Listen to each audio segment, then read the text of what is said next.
ये पाठ पढ़ने से पहले हमको 2-3 चीज़ें जाननी चाहिए। विभाज्यता हमको समझना चाहिए।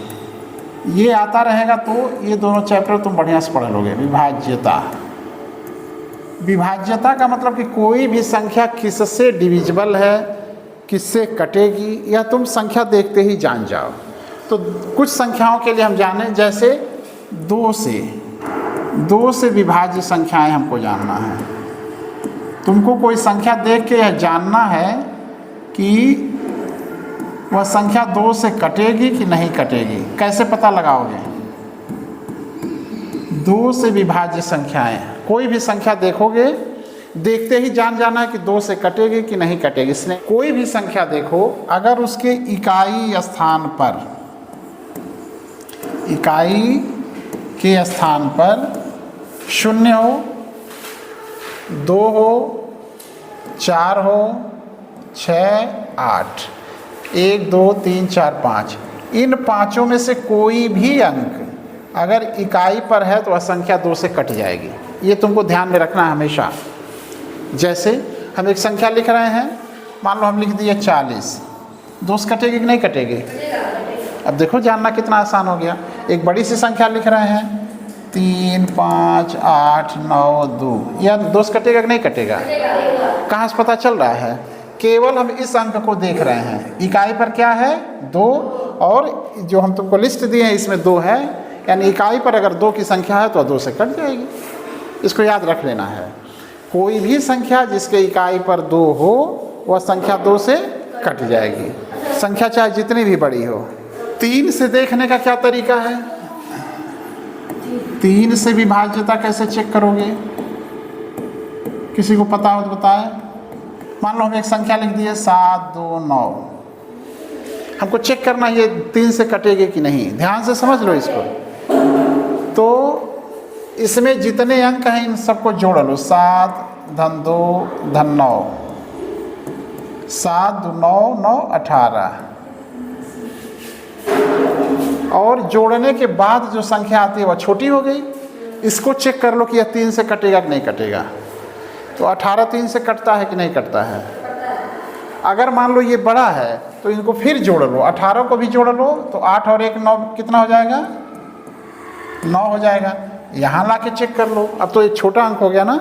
9 3 से कटता है कि नहीं कटता है? तो अगर इनका जोड़ 3 से कटेगा तो ये चाहे जो भी संख्या है ये 3 से कट जाएगी। आसान है देखना। एक बड़ी संख्या लेते हैं, ऐसे देखो 2, 6, 8, 9, 5, 3, मान लो इतनी बड़ी संख्या है।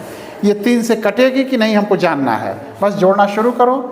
2 धन 6 धन 8 धन 9 धन 5 धन 3, इनको जोड़ के देख लो।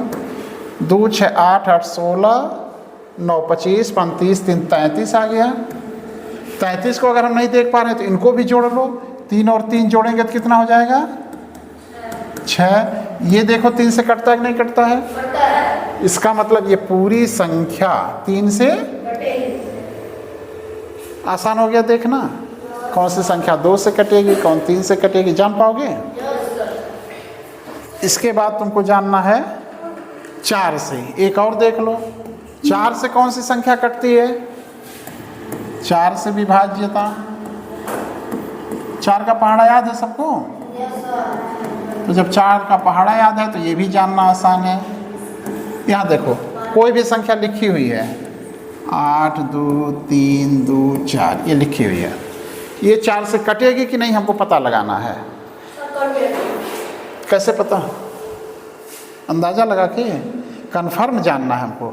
तो 4 से जब देखना हो तो अंतिम 2 अंकों को केवल देखते हैं। अंतिम 2 अंकों से जो संख्या बन रही है वो 4 से कट रही है कि नहीं कट रही है। चलो, अगर ये 4 से कट रही है तो ये पूरी संख्या 4 से कट जाएगी, यानी ये संख्या 4 से कटेगी। इसको देखो, ये 4 से कटेगी कि नहीं कटेगी? तो तुमको यही चेक करना है। 21 4 से कटता है कि नहीं कटता है? नहीं कटता है तो नहीं कटेगी, ठीक ना। मान लो ऐसी संख्या आ गई तो अगर अंतिम दोनों शून्य है तब तो 4 से वह कटेगा ही, कुछ सोचना ही नहीं। अंतिम 2 शून्य हो गया तो 4 से कट जाएगा। तो 2, 3, 4 से कटने वाली संख्याओं को पहचानना हम तुमको सिखा दिए। 2 से कौन सी संख्याएं कटती हैं? जिनके इकाई पर कौन कौन अंक हों? 0, 2, 4, 6, 8। इसमें से कोई अंक होगा तो 2 से कट जाएगी। 3 से कौन सी संख्याएं कटेंगी? ना, जिनके अंकों का जोड़ 3 से कट रहा हो वो संख्या 3 से कट जाएगी। 4 से कौन संख्या कटेगी?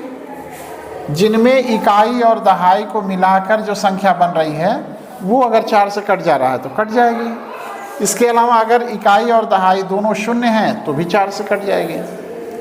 तो आज इतना ही छोड़ते हैं।